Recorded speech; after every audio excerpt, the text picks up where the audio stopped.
तो दोस्तों, आज की वीडियो में हम बात करेंगे हमारे एजुकेशन सिस्टम के बारे में। एजुकेशन सिस्टम के बारे में आगे बात करने से पहले मैं उन लोगों से, उन बच्चों से या उनके पेरेंट्स से बात करना चाहता हूँ जिनके जिनके बच्चों के स्कूल में 98-95% मार्क्स आते थे और वो जो बड़ा प्राउड फील करते थे अपने बच्चों पर कि हमारे बच्चों के तो बहुत अच्छे मार्क्स आते हैं, वो बड़े इंटेलिजेंट हैं। तो जिनके बच्चों के 98% या 95% मार्क्स आए थे स्कूलों में, आज मुझे बताओ वो आज बच्चे क्या कर रहे हैं? क्या उन्होंने लैम्बोर्गिनी खरीद ली या फरारी खरीद ली? नहीं खरीदी होगी। वो आज कर रहे होंगे तो नॉर्मल सी जॉब ही कर रहे होंगे, 20,000 या 25,000 रुपए की। अगर उनके पास थोड़ा सा एक्सपीरियंस होगा तो 50-60 हजार रुपए। हमारे एजुकेशन सिस्टम की सबसे बड़ी दिक्कत ही यही है, इससे कितने ही इंटेलिजेंट बच्चे निकल जाएं, आखिरी में करते नौकरी ही है। और नौकरी का आपको पता ही हमारे देश का क्या हाल है। आपके स्कूल में कितने ही अच्छे मार्क्स आते हो, जब आप जॉब करने जाते हैं आपकी जो स्टार्टिंग होती है वो नॉर्मली 15,000 20,000 रुपए से होती है। और इस वीडियो में आगे पढ़ने से पहले मैं क्लियर कर दूं कि मैं इस वीडियो में कुछ गिने चुने प्रोफेशनल्स हैं जिनके बारे में मैं बात नहीं कर रहा हूं। मैं बात करूंगा लार्जर पिक्चर के बारे में। मैं इस वीडियो में इंक्लूड जिनको मैं नहीं कर रहा हूं वो है IIT, IIM, IAS, IPS, chartered accountants, company secretaries और डॉक्टर्स। मैं ये गिने चुने प्रोफेशनल्स हैं जो हमारे देश में, मैं इन लोगों को इंक्लूड नहीं कर रहा हूँ इस वीडियो के अंदर। इनके अलावा जो एक लार्जर पिक्चर है, अगर मैं इन सभी प्रोफेशनल्स को अगर मैं टोटल काउंटिंग कर भी दूंगा ना, जो मैंने अभी बताए हैं, तब भी ये 1 करोड़ से कम ही होंगे। बाकी जो 139 करोड़ हमारे देश की पॉपुलेशन है, बाकी जो हमारे देश की 139 करोड़ की पॉपुलेशन है, मैं उनके बारे में बात करूंगा इस वीडियो के अंदर। तो इस वीडियो को बिल्कुल ध्यान से सुनना और ठंडे दिमाग से और अपनी बुद्धि को इस्तेमाल करके सोचना कि मैं क्या बोल रहा हूँ। जो हमारा एजुकेशन सिस्टम है उसका फोकस बस एक ही चीज पर होता है कि कैसे बच्चों के अच्छे मार्क्स आए। हमारा एजुकेशन सिस्टम इस चीज से फोकस ही नहीं करता है कि जो बच्चे होते हैं उनके स्किल्स को कैसे डेवलप किया जाए, जो कॉर्पोरेट की रिक्वायरमेंट होती है उनको हमारे जो एस्पिरेंट्स हैं उसको मीट कैसे करेंगे। एजुकेशन सिस्टम इस चीज पे बिल्कुल भी फोकस नहीं करता, वो सिर्फ फोकस करता है तो ग्रेड्स पे। लेकिन दिक्कत होती क्या है, जब फ्रेशर लोग जो होते हैं, जब वो जॉब के लिए जाते हैं, जब कोई फ्रेशर जॉब के लिए जाता है तो उसके पास बोलने के लिए बस एक ही चीज होती है कि मैंने अपनी ग्रेजुएशन कहाँ से की है और मेरे मार्क्स कितने थे। लेकिन कंपनी को क्या चाहिए होता है, उनको चाहिए होता है कि आपके पास बेसिक स्किल्स है या नहीं। अगर मैं कॉमर्स स्ट्रीम की अगर मैं बात करूँ ना, तो कॉमर्स स्ट्रीम की 90% जॉब MS एक्सेल के ऊपर डिपेंडेंट है, या फिर टैली या सैप लगा लो। मोटा मोटी 90%, शायद इससे भी ज्यादा जो हमारे कॉमर्स स्ट्रीम की जॉब्स हैं वो इन 3 सॉफ्टवेयर के ऊपर खड़ी हुई हैं। अगर आपके पास इन सॉफ्टवेयर की अच्छे एक्सेल है, स्किल्स है, अगर आप ये माइक्रोसॉफ्ट एक्सेल, टैली या सैप, अगर इन बेसिक सॉफ्टवेयर के अगर आप एक्सपर्ट हैं तो आप कॉर्पोरेट में आप बहुत अच्छे लेवल पे ग्रो कर सकते हैं। मैटर नहीं करता है कि आपके मार्क्स कितने थे, सिर्फ मैटर करेगा तो आपके स्किल। हमने स्कूल में 11th 12th में मैथ्स में कितना हमने ट्रॉमा झेला था। a + b whole square is equal to a square + b square + 2ab, a - b whole square is equal to a square + b square - 2ab। लेकिन आज तक मेरे ये चीजें कभी भी काम नहीं आई और ना ही कभी आएगी। किसी ने मेरे से पूछा ही नहीं कि sine theta, cos theta, alpha, gamma, झामा क्या होता है। मुझसे किसी ने नहीं पूछा और ना ही आपसे कोई पूछता होगा और ना ही कभी पूछेगा। कंपनी को जिस चीज की रिक्वायरमेंट है उनको बस इतना चाहिए होता है, क्या तुम्हें एक्सेल आता है, क्या तो हमारे कंपनीज के जो डेटा होते हैं क्या आप उन्हें मैनेज कर लेंगे। अगर आपको अकाउंटिंग की नॉलेज है तो क्या आप हमारे बैलेंस शीट वगैरह मैनेज करेंगे। क्या आपको टैक्सेशन की नॉलेज है, क्या आपको लॉ की नॉलेज है। अगर है तो हम आपको जॉब देंगे, नहीं है तो हम आपको जॉब नहीं देंगे। सीधी सी बात होती है। ये अल्फा, बीटा, गामा, झामा, इसकी रिक्वायरमेंट कहीं नहीं आती। इक्की दुक्की जॉब होती होंगी जहां आती होंगी, मैंने तो नहीं देखी। ये मैं बात कर रहा हूँ पर्टिकुलरली कॉमर्स की, क्योंकि मैं खुद कंपनी सेक्रेटरी हूँ और कॉमर्स बैकग्राउंड से हूँ, तो मुझे कॉमर्स स्ट्रीम की ज्यादा नॉलेज है। बाकी जो आर्ट्स वाले होते हैं या फिर जो साइंस स्ट्रीम वाले होते हैं वो अपना प्रोफेशनल बैकग्राउंड वो बेहतर दे पाएंगे। लेकिन बीइंग अ कॉमर्स स्टूडेंट मैंने भी बहुत मैथ्स पढ़ी थी, बहुत ट्रॉमा झेला था, बहुत ट्यूशन ली थी, बहुत सरदर्दी ली थी। मैथ्स से मेरे कभी मार्क्स ही नहीं आते थे।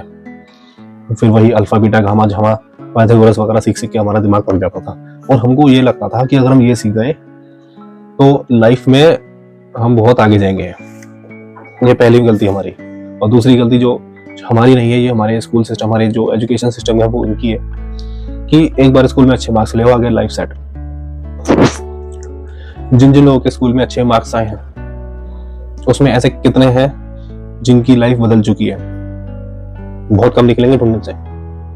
और ये भी कोई जरूरी नहीं है जो स्कूल ड्रॉप आउट्स होते थे या जो स्कूल में जो पढ़ाई में अच्छे नहीं होते थे वो लाइफ में कुछ नहीं कर रहे। ये तो बहुत बड़ी गलतफहमी है और इनफैक्ट सच तो ये है, जो लोग पढ़ाई में अच्छे नहीं होते ना, लाइफ में जो बहुत ज्यादा आगे जाते हैं ये वही लोग होते हैं।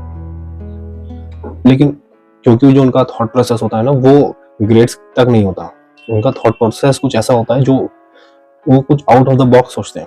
उनकी सोच किताबों तक, रटे रटाए ज्ञान तक नहीं सीमित होती।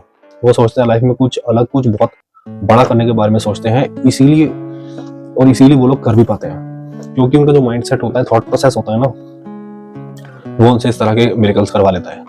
लेकिन जो सो कॉल्ड इंटेलिजेंट स्टूडेंट होते हैं, उनका दिमाग बस यही होता है कि किसी तरह से 90-95 नंबर आ जाए, किसी तरह से MBA कर ले, किसी तरह से अच्छी जॉब मिल जाए, लाइफ सेट है। वो उसके ऊपर कुछ सोच ही नहीं पाते। वो कहते हैं ना कि जब तक पढ़ाई का मकसद अच्छी जॉब लगवाना रहेगा, तब तक देश में सिर्फ नौकर ही पैदा होंगे, मालिक कभी पैदा नहीं होंगे। और इसीलिए जो ड्रॉप आउट्स होते हैं वही मालिक बन पाते हैं, क्योंकि वो इस रैट रेस में फंसते ही नहीं है। मैं ये नहीं कह रहा हूँ कि अच्छे मार्क्स मत लाओ या फिर स्कूल में पढ़ाई करना नहीं चाहिए, मैं ऐसा बिल्कुल नहीं कह रहा हूँ। मैं बस ये कह रहा हूँ कि हमारे एजुकेशन सिस्टम के अंदर बहुत सारे फ्लॉज हैं। उन फ्लॉज को समझो और इनसे ओवरकम करने की कोशिश करना। क्योंकि जो हमारा एजुकेशन सिस्टम है, ये सिर्फ आपको अच्छे ग्रेड्स लाना सिखा देगा, ये आपके स्किल्स में बिल्कुल काम नहीं करेगा। ये तो आपको बिल्कुल भी नहीं सिखाएगा कि पैसे कैसे कमाना है, पैसे कैसे कमाए जाते हैं, ये तो हमारा एजुकेशन सिस्टम बिल्कुल भी नहीं सिखाता। और आपको स्किल्स पे कैसे काम करना है ये भी बिल्कुल नहीं सिखाता। तो ये आपको किसी मेंटोर से या फिर लाइफ में धीरे धीरे आपको खुद ही ये चीजें समझ आ जाएंगी। सिर्फ ग्रेड्स पे ध्यान न देकर अपने स्किल्स को डेवलप करने पे ध्यान देना। क्योंकि मैंने जिन प्रोफेशनल्स को एक्सक्लूड करा है ना, चाहे वो IIT हो, IIM हो, चार्टर्ड अकाउंटेंट हो, कंपनी सेक्रेटरी हो, चाहे वो IAS हो, IPS हो, डॉक्टर्स हो, ये अपनी फील्ड के एक्सपर्ट होते हैं। ये ग्रेड्स के पीछे नहीं भागेंगे, ये एक्सपर्टीज के पीछे भागते हैं। इसीलिए इनका जो कैरियर होता है वो अच्छा हो पाता है और वो ग्रो कर पाते हैं। इनको एक्सक्लूड करने की वजह यही थी क्योंकि इन लोगों के पास स्पेशलाइज्ड स्किल होती है। ये अपनी फील्ड के बहुत एक्सपर्ट होते हैं। ये इनका मोटिव सिर्फ मार्क्स लाना नहीं होता, इनका मोटिव होता है कि अपने अंदर एक्सेलेंस को लाना। ये लेकिन जो एक जनरल पिक्चर है हमारे देश की, वहाँ ऐसा नहीं हो पाता है। एक डेटा के अकॉर्डिंग हमारे देश में 90% लोगों की मंथली इनकम 10,000 रुपए से कम है। और आपको पता है कि हमारे देश में जो लोग ITR फाइल करते हैं वो 3 से 3.5% है, जिसके अंदर सारे इंडिविजुअल्स और सारी कंपनीज भी आती हैं। तो आप खुद ही देखो कि इतना बड़ा डेविएशन है डेटा के अंदर, और कैसे हम सभी तो आप खुद ही देखिए कि ये कैसे पॉसिबल हो सकता है कि सभी जो सर्विस सेक्टर के लोग होते हैं वो लाइफ में सक्सेसफुल हो पाते होंगे। आजकल हमारे देश में अच्छे मार्क्स लाना तो बहुत हलवा पूरी जैसा काम हो गया। तो 80-90 तो हर कोई ला रहा है, बहुत ईजी हो गया 80-90 मार्क्स लाना। तो मुझे नहीं समझ आता कि लोग लेकर कैसे आ जाते हैं अच्छे मार्क्स। और लेकिन सिर्फ मार्क्स लाके उनका कुछ नहीं हो पाता, मार्क्स से कुछ नहीं होगा। आप खुद सोचो, आपके अगर 80-90 अगर मार्क्स है भी तो कंपनी आपके मार्क्स से करेगी क्या? आपकी डिग्री को कंपनी में तो टांगेगी नहीं। आपको जॉब सिर्फ इसीलिए तो देगी ना कि अगर आपको कुछ आता होगा, तो आप उनके काम के होंगे, तो आपसे उनको कुछ फायदा हो रहा होगा तो ही वो जॉब देंगे। आप उसमें आपसे मार्क्स चाहे कुछ भी हो सकता है कि जिसके मार्क्स आपसे कम हो लेकिन उसके प्रैक्टिकल स्किल्स आपसे बहुत अच्छी हो, तो वो जाहिर सी बात है आपसे ज्यादा पैसे कमाएगा। तो कहने का मतलब मेरा सिर्फ यही है कि सिर्फ मार्क्स के लिए इतना ऑब्सेशन रखना अच्छी बात नहीं है। अगर आपके बच्चों के मार्क्स अच्छे नहीं भी आए हैं तो भी इसमें कोई घबराने वाली बात नहीं है। बस ध्यान देना उनके स्किल्स पर। अगर उनके स्किल्स अच्छे हैं, अगर आप उनके स्किल्स पे काम करेंगे, अगर आप उसके अंदर वो स्किल्स डेवलप कर पाते हैं जिसकी डिमांड कंपनीज के अंदर, कॉर्पोरेट्स के अंदर होती है, तो ही आपका बच्चा जो है वो ग्रो कर पाएगा। मैंने इस वीडियो के अंदर कुछ प्रोफेशनल्स को एक्सक्लूड किया था, जैसे कि चार्टर्ड अकाउंटेंट या फिर कंपनी सेक्रेटरी, और भी किए थे। जैसे पहले मैं इनकी अगर मैं बात करूँ, चार्टर्ड अकाउंटेंट और CS को एक्सक्लूड करने की वजह यही थी क्योंकि ये अपनी फील्ड के एक्सपर्ट होते हैं। जो ये करते हैं वो कोई और नहीं कर पाता। इनको एक स्पेशलाइज स्किल दी जाती है और जिसके लिए इनको बहुत कड़ी मेहनत, बहुत ज्यादा पढ़ाई और प्रैक्टिकल स्किल इनको लेनी पड़ती है। और अगर मैं इनका काउंट कर भी दूं, कुछ हमारे देश में जैसे मुश्किल से 3.5 लाख CA हैं और मुश्किल से 70,000 CS है, और जिसमें से काफी सारे जो हैं जो शायद जिनकी डेथ हो चुकी होगी, उनको मिलाकर इतने हैं। और हमारे देश की आबादी है 140 करोड़, और मैं CS अगर टोटली मारूं तब भी 5 लाख से नीचे ही है। तो मतलब हमारे देश की टोटल पॉपुलेशन का 0.5% से भी कम तो ये बहुत ही रेयरेस्ट ब्रीड है हमारे देश की, इसीलिए इनको इस वीडियो से मैं एक्सक्लूड कर रहा हूँ। क्योंकि कहने का मोटिव सिर्फ इतना है कि सिर्फ अच्छे मार्क्स लाने से कुछ नहीं होता है, अपने स्किल्स पर भी आपको काम करना होगा। आप ध्यान दीजिए कि आपके जो स्किल्स हैं, आप जिस स्ट्रीम में आप हैं उसके रिलेटेड आपको मार्केट में क्या जॉब मिल सकती है, और मार्केट की डिमांड की, जॉब की रिक्वायरमेंट्स क्या होती है। जब आप किसी जॉब के लिए अप्लाई करते हैं तो उनका जॉब डिस्क्रिप्शन आता है, आप उस जॉब डिस्क्रिप्शन को देखिए, उसको पढ़िए।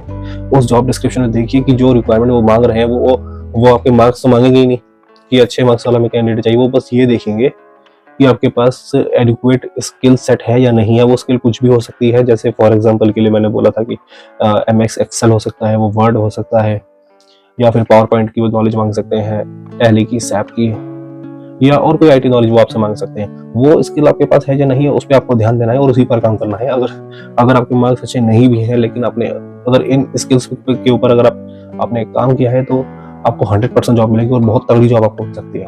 हाँ, ये भी पॉसिबल है, जब आप फ्रेशर होंगे, एज अ फ्रेशर आप जॉब के लिए अप्लाई करेंगे, तब आपसे कंपनी हो सकता है कि पूछ ले कि आपके कितने मार्क्स आए थे ग्रेजुएशन में। उसकी वजह से यही होती है क्योंकि उनके पास और कुछ है ही नहीं पूछने के लिए, आप कुछ आता ही नहीं होगा, आप फ्रेशर होंगे बिल्कुल, तो मार्क्स के अलावा कुछ होगा ही नहीं। लेकिन वो मार्क्स पे आपको जज नहीं करेंगे, वो आपके जज करेंगे आपके एटीट्यूड पे कि आपका एटीट्यूड कैसा है, लर्निंग एटीट्यूड है भी या नहीं है, आप ओवर कॉन्फिडेंट तो नहीं हो। वो ये चीज़ों पे आपको जज करेंगे, मार्क्स पे जज नहीं करेंगे। और कुछ सालों के बाद, 4, 5 या 6 साल के बाद कोई आपसे मार्क्स पूछेगा भी नहीं। आपसे कुछ सालों के बाद सिर्फ यही पूछा जाएगा, आप प्रीवियस किस ऑर्गेनाइजेशन में थे, किस पोजीशन पे थे, आप क्या देखते थे, आपके स्किल सेट वहाँ क्या थे, आपकी जॉब रिस्पॉन्सिबिलिटीज क्या थी। मार्क्स कोई नहीं पूछता, मुझसे तो किसी ने पूछे नहीं मार्क्स। हाँ, 1-2 कंपनीज में पूछे थे, जैसे कि जब मुझे रिलायंस इंडस्ट्रीज से कॉल आया था तो उन्होंने पूछे थे, आपके मेरे मार्क्स मुझसे पूछे थे। हालांकि ऐसी कंपनी बस 2, 4 या 5 ही हैं जिनका क्राइटेरिया ही ऐसा होता है कि हम उनको कैंडिडेट ही ऐसा चाहिए जिसके मार्क्स भी अच्छे हो, स्किल भी अच्छे हो, सब कुछ अच्छा हो। लेकिन ऐसी कंपनियां बहुत रेयर है हमारे देश में, ज्यादा नहीं है, तो उस पर ज्यादा घबराने की जरूरत नहीं होती है। एक आर्टिकल के अकॉर्डिंग 93% MBA ग्रेजुएट्स हमारे देश में जॉब के लायक नहीं है। ये मैं नहीं कह रहा हूँ, ये एक आर्टिकल कह रहा है, वो भी एक बहुत अच्छा न्यूज़ चैनल का, वो मैं उसका स्क्रीनशॉट लगा दूंगा, आप उसको देखना। उसकी वजह क्या है? उसकी वजह यही है कि उन लोगों के पास एप्रोप्रिएट स्किल्स नहीं है जो उनसे एक्सपेक्ट किए जाते हैं। और यही मैंने इस पूरी वीडियो में मैंने भी आपको यही समझाने की कोशिश की है। खैर, अगर आपको मेरी बात अच्छी लगी है, मेरी बात आपको समझ आती है, अगर आप मेरी बात से एग्री करते हैं, तो मेरे इस वीडियो को लाइक जरूर करना, शेयर करना। अगर आपको कुछ भी अगर आपका ऑब्जर्वेशन है तो मेरे कमेंट जरूर करना, और मेरे चैनल को सब्सक्राइब जरूर करना, क्योंकि मैं इस तरह के इंटरेस्टिंग वीडियोस मैं अपने चैनल पर लाता रहता हूँ। तब तक take care and see you in the next video.